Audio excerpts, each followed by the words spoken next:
On live. And we are live according to YouTube. Take it away, Andy. Yeah, welcome back to another Aussies taking over the NBA. We're doing a Spurs mid-season review. The Spurs not being very Spurs this year for many reasons, but we're going to take you all through that now. Remember to like, share, and subscribe. Obviously, some big news around the league as well. Broke off getting turfed out of Sucks, Dallas. man. Just Does sucks. on the days where I'm glad we're in a video medium now, just to see me go, oh man, brutal. My heart sitting there Yeah. watching highlights I had to post, man. Just sitting there eating an ice cream. I'm not crying, you're crying. It sucks. Unfortunately, he didn't get picked up within the 48-hour window as well, so that makes it more unlikely that he will be in the NBA this season. But that's not to say that is not going to be the end of it. I believe he's been offered a 2-year deal at Olympiakos in Greece, so it'd be good for him to get over there, get some minutes before we potentially go have the Olympics this year if not everyone's dead by this virus. So, Yeah. And a little addendum to our Thon Maker episode, our last Thon Maker episode, just quietly coming out of the bag and really playing just well. smashing it, yeah, Yeah. smashing it, scoring, hitting threes, being defensive, blocking. Man, it's good to watch Detroit now.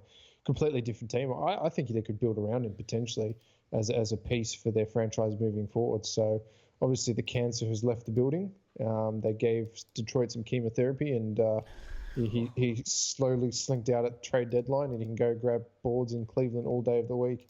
That was the most bizarre move on earth. But anyway, they pretty much got him for nothing as well, which is hilarious. Are you talking about Cleveland? Cleveland got Drummond for a second round pick. Yeah, pretty much for nothing. But that just shows you what he was worth, really. And Yeah, I think the proof is in the pudding. Detroit, although they're not going to win games straight away, I think they've gotten him away, and I think they're a better all-round team at the moment.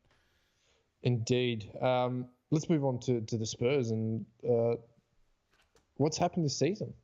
Yeah, it's been oof.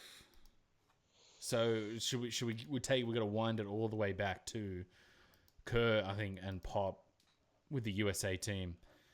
Yeah, The unfortunate thing with Pop, obviously his wife passing away the back end of last season, I reckon kind of maybe plays into it a little bit. I think there might be some mental stuff in there, but he really has sort of turned into a bit of an old man and starting to coach like a bit of an old man. yeah.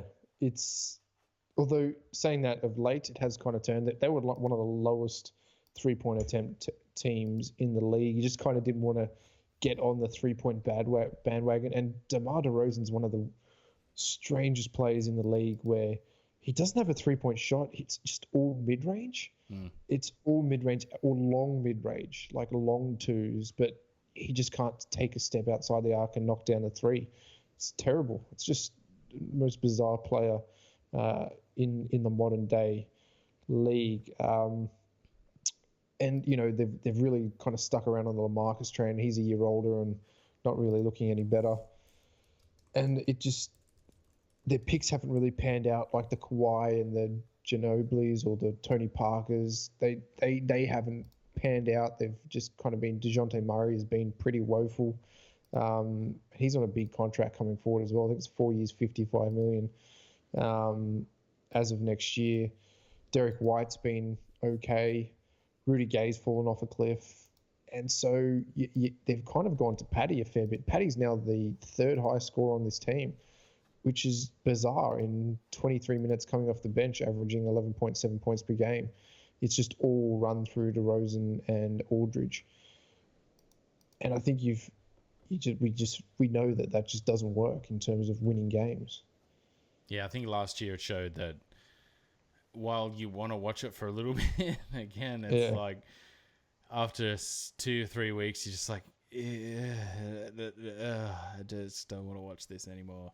And again, it's this season. It feels like a little bit, almost like want to see more LaMarcus, which I don't think I'd ever like. I don't think those words should ever come out of my mouth. I want to see more LaMarcus, but it's almost like he had this kind of like he almost sputtered the team into life for a little bit there, and then they kind of just have gone back to that all-round team again where they're not shooting that many threes. DeJounte Murray's not having the greatest season, 10.4 points per game.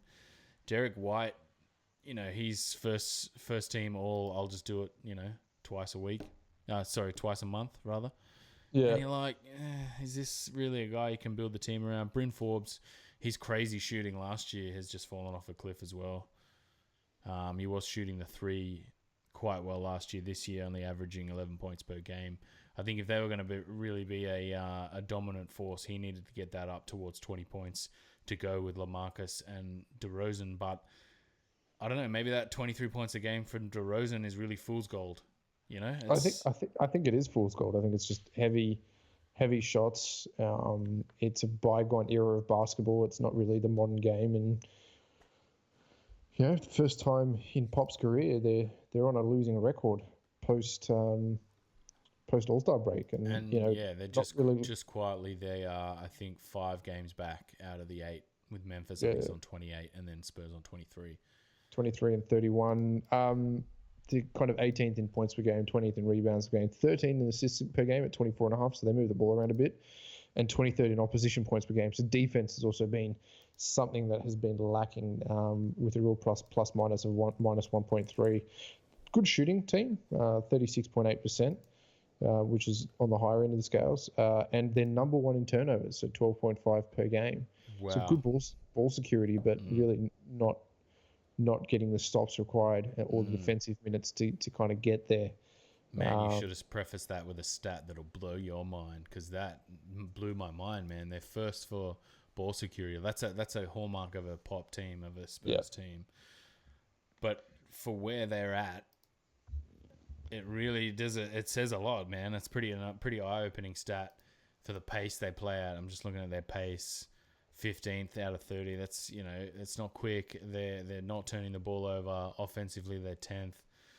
Offensive rating, rather. And then the defensive rating, 25th of 30. You're right. So, there's a lot. I think how far can this basketball infrastructure take the team that just doesn't have, like, I don't know, like DeRozan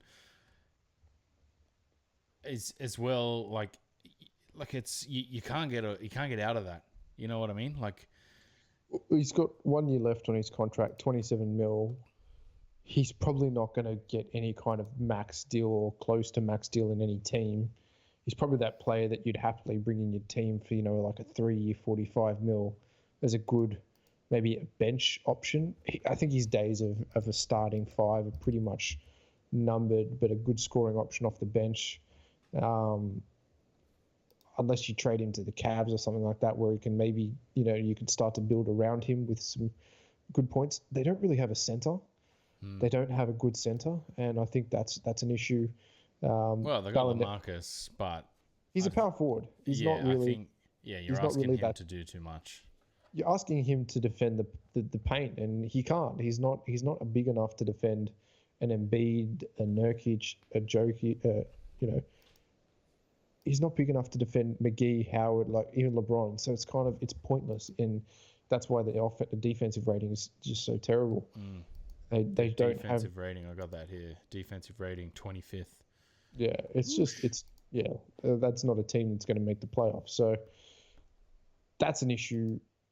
You probably want to try and flip LaMarcus for picks.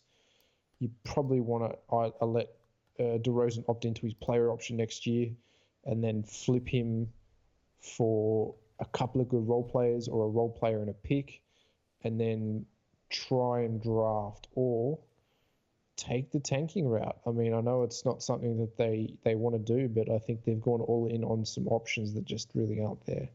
And I don't think you're going to get a first-round pick for LaMarcus either, if he'll just play and then test free agency at the end of next summer. Yeah, I think how far down this hole are you willing to go? I think you could see the writing on the wall probably 2 years ago. With LaMarcus, and then I think the gamble on DeRozan is all right. Have a crack, but they went away from threes, and he operates in the mid range. Letting Davis Bertans go was big, but at the same time, it plays into where Popovich is trying to drive this team. It's less threes. And then you've got some assets there like Bryn Forbes shooting the three ball really well last season, yet this season he's not shooting the three that well, 37%. Paddy's shooting it better than him at 39%. LaMarcus just quietly 40.7% from three. It's a team that doesn't want to be coached to shoot threes, needs to shoot threes and quicken the pace a little bit, but when you're looking at the structure of this team, you're not going, oh, just a flip here and a player there, bang, and we're back. You know, it's it needs a teardown, man. It's kind of almost getting to the stage of denial of we need a teardown. And then how long does Greg Popovich have after that, you know? Yeah, is he going to go through a rebuild? He's probably a bit old to go through a rebuild. Get some fresh blood. Never say never on too old, but is it almost time to just, you know, regeneration? Is that a word? Like new generation this team, bring in a newer coach and some newer infrastructure, update it a little bit. I don't know, because there's a lot of sentiment around Pop, and fair enough, he's probably one of the best coaches to ever play the game, but he's kind of getting like it's old man type stuff. It's unevolved basketball. I mean, he has been super lucky with the picks that have turned out. Kawhi Leonard, Tony. It's a little from column A, a little from column B. It's probably great coaching infrastructure. Yeah, it's great. It's great coaching and great asset picking and picking the right assets. But you know, there is a bit of luck and development involved. You know, you look at the scouting reports on all these guys, and I think Ginobili went 30th or last pick in the second round or something like that. Like that's probably the last of the great players that went so deep into the second round yet did so much for so many years. But yeah, look, this contract, everyone's pretty much out of contract except DeJounte Murray, end of next summer. He's still on a rookie deal though, isn't he? He's on a rookie deal this year. Next year he goes to a four-year 60 million or 4-year 55. He's kind of the big contract going forward. Everything else is expiring. Bellinelli just fell off a cliff just quietly. Yeah, that was a weird signing. That was coming though. Was that not coming? Coming? That was a weird signing. It's like, oh, we don't shoot threes. Well, that's all he does, and you don't really have the facilitator to get him open to shoot threes regularly as well. That's why he worked so well on the Sixers and worked so well at Atlanta. They had the facilitators to get him open, whereas you don't really have that. And it's kind of like, oh yeah, go to DeRozan, go to Aldridge in the post on the baseline, and it doesn't really suit the kind of players that they played. And just quietly though, Paddy, man, just having a career year, just following on from the Boomers.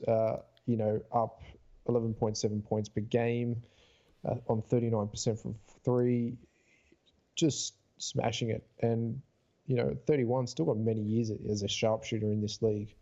Many, many years. I think we want to see him back in the NBL at some stage, but he's probably got one more contract at San Antonio after this ends at the end of next summer. Just quietly, though, that Rudy Gay contract, $28 million, 2 years. Oof. When did he sign that too? Was that last year he signed that extension? Yeah, he signed that extension last summer, so he's got till next year. He's got another 14 mil. Yeah, till the end of the season. This season? Next season. No, to the end of next season. Yeah, wow. That's a dead weight contract. That is stinky dog poo-poos. Yeah, stinky poo-poo. DeMar DeRozan, $27 million. LaMarcus Aldridge, $26 million. Rudy Gay, $14 million, 2 years. Patty Mills, I think he's been good value for his 12.4. Would you say? I think he is. Yeah. You know what I mean? I have no problems with paying him for that kind of output, for that kind of savvy and fits the team. Even though, you know, he comes off the bench, starts, does whatever the team wants. But then you look at like Damari Carroll's been injured a little bit. I think he's only played 15 games, $7 million. Then Bellinelli, $5 million. Then there's a few like, just, you know, why are we paying these guys type deals?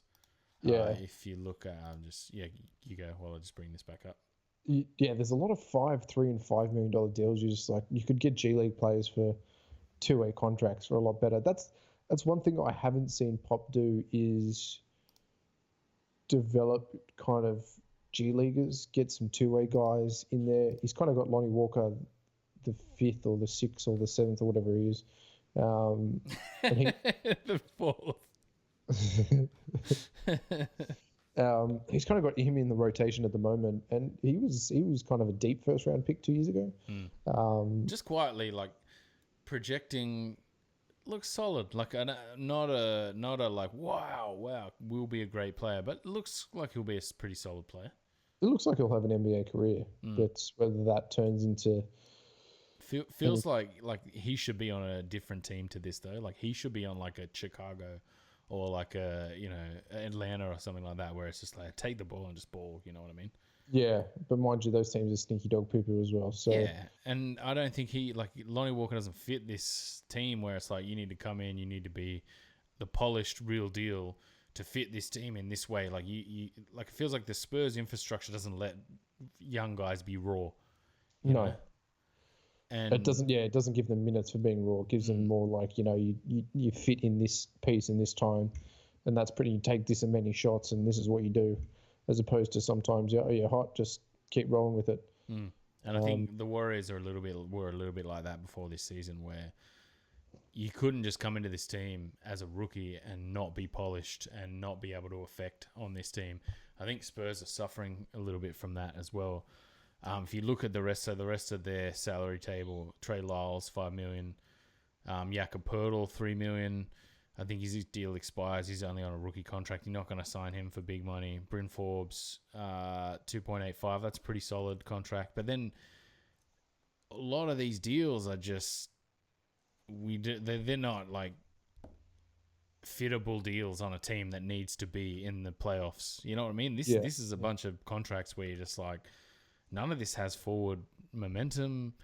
Guys that are going to mature, Murray and Forbes. And there's no movable contracts in there. Nah, yeah. There's not maybe that's like you're paying for a little bit of that Popovicism, where it's thrift and you know what I mean? Like it's building the player as opposed to having movable deals for the sake of it. Yeah.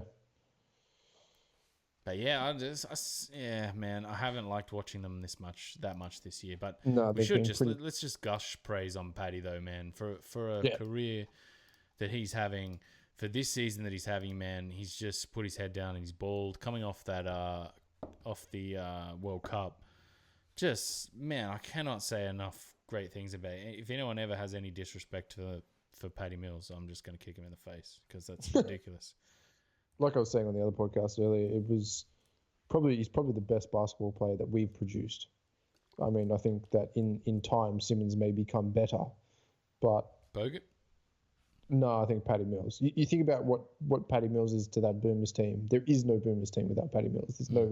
Bogut ain't scoring 30 points a game or 35 points a game in clutch time, and generating offense when we've got 5 guys on the floor that can't shoot except Paddy. So he really is the heart and soul of that Boomers team. And, I think what's exciting going into the Olympics is the unlocked potential of how Simmons can unlock Paddy and how Simmons can facilitate a shooter and him not having to generate his own shot off the dribble, just completely running around and just getting the ball wherever he wants it, which is going to be pretty phenomenal.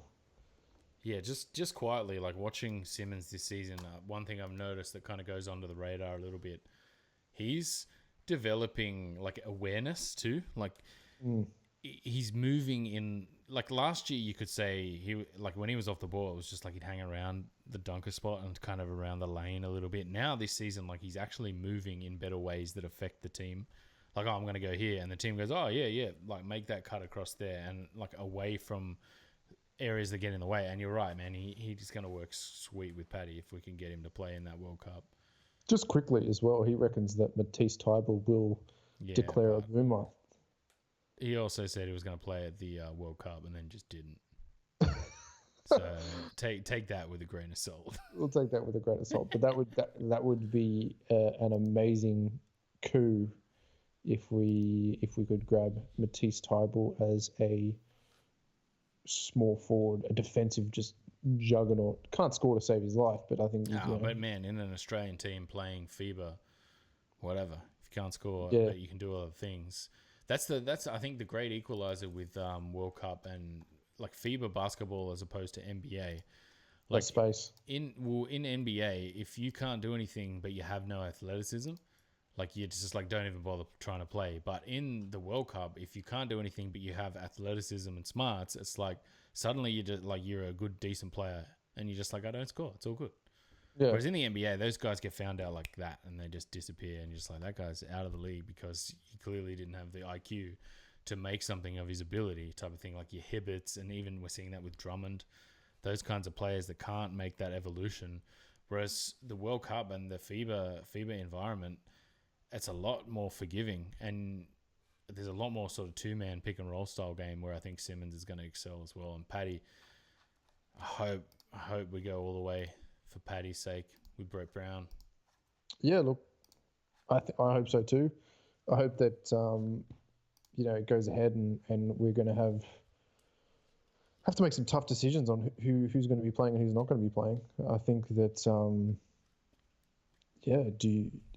out of the seasons that Bogut's had, do you bother taking Bogut? I think there's some better options in the NBA, and that Simmons can unlock in a team with Simmons. Bogut doesn't really work.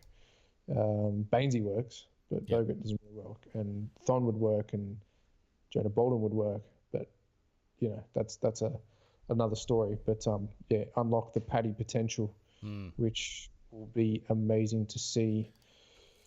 Have we kind of got anything else to say about this Spurs outfit? Nah, do we want them to make the playoffs? No, I'd much rather see Memphis make the playoffs. I think it's a more exciting team. I mean, they're going to get barreled out first round, but I think the Spurs just take it 7 games and it just fizzles into nothing. So, I don't know. I don't even think they're, if, for example, they played the Lakers, I don't think they could beat the Lakers twice. No. In a final series. I think I can see them struggling to beat any of these sort of top 4 teams. Look, maybe Utah. Yeah. But Portland, I think, is probably the team more likely to pip Memphis as opposed to the Spurs. It's going to be hard for the Spurs to win, 20 of the last 26. Yeah, well, they're 5 games back. Trailblazers are only 3 games back. And then if you look at the Pels and the Suns we're going to go through after this, sneakily, made some moves that are decent moves. Pelicans, you never know with the Pelicans. Zion's back now. They've won some games. They're stringing it together a little bit. Spurs just look like that team on paper that you're just going to go, nah, this, doesn't have any guts to it, and it could finish, in the bottom 3, really. And deservedly so. Like, it's not even a case of just like, oh, they had some injuries, some bad things went their way, didn't go their way. You know what I mean? Yeah, like no, it's you are really like one of the bottom 4 teams in the league this season. And that's pretty scary. That is, mate. It's the end of the era. It is. It was a fantastic era for them, though. They can't be too disheartened with that. Greg Popovich era was pretty phenomenal. Very. Right, let's wrap this up. Yep. And we're going to be bringing a Phoenix. What do we? Phoenix. A Phoenix half-season wrap on Bainesy, and now sneakily just Jonah Bolden getting picked up by Phoenix. We're going to bring that, but we'll delay that probably till a little bit further in the week. So thank you for listening, and we will see you on the next episode. Peace.